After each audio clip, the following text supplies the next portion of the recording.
नमस्कार, श्री अन्नपूर्णा रसोई चॅनलमध्ये आपलं सर्वांचं स्वागत आहे। आज मी बनवत आहे रताळ्याचा पराठा। चला मग बघूया। ही बघा, ही 2 पराठे रताळी घेतलेत आपण, त्यांना कुचकरून घेऊया। ही पाव किलो रताळी आहे, त्यांना कुचकरून घेतलेलं आहे। हे बघा, छानसं कुचकरलंय।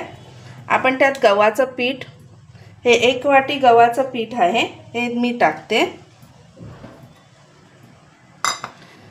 ही छोटी वाटी तांदळाचं पीठ आहे, 1 वाटी, ते मी टाकलंय। त्यात आपण टाकतोय रवा, त्यात आपण टाकतोय हे ओवा, धना जिरा पावडर तुमच्या चवीनुसार तुम्ही टाका, हळद, बघा हळद, या आहे लाल मसाला, आपण घरगुती मसाला आहे तो मी टाकते,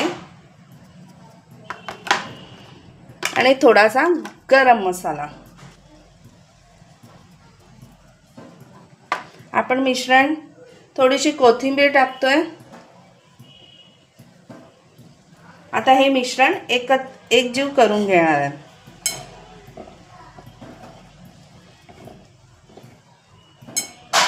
थोडंसं पाणी टाकून आपण मळून घ्यायचं।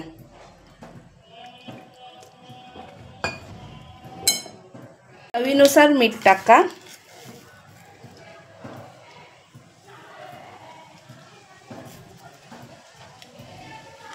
हे बघा, आपलं पीठ मळून तयार आहे मस्त असं, आणि थोडंसं तेल टाकून अजून मळून घ्यायचं।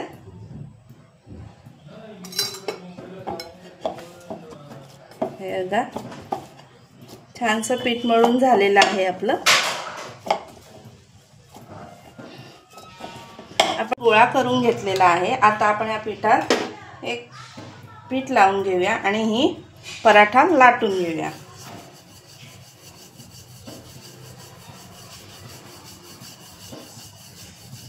मस्त असं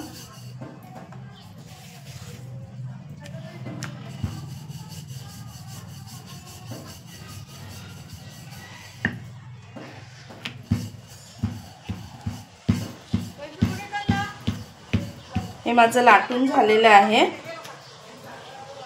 तवा आपला मस्त गरम झालाय। आपण ही पराठा केलाय तो आपण तव्यात टाकतोय।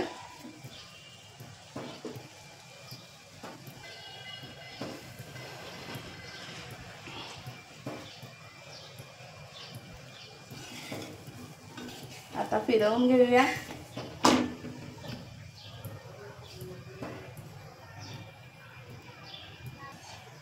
आपण हे बघा, फिरवून घेतोय, छानसा आपला पराठा फुगला आहे। आपण थोडंसं तूप लावून घेऊया, तुम्ही तेलही लावू शकता। मी तूप लावून घेतलंय आणि दुसऱ्या साईडने पण फिरवून घेते। मस्त आपला पराठा तयार आहे। हे बघा, मस्त असा पराठा आपला तयार झालेला आहे। आपल्या चॅनलला सर्वांनी सबस्क्राइब करा, शेअर करा, लाईक करा आणि भरभरून कमेंट्स करा। धन्यवाद।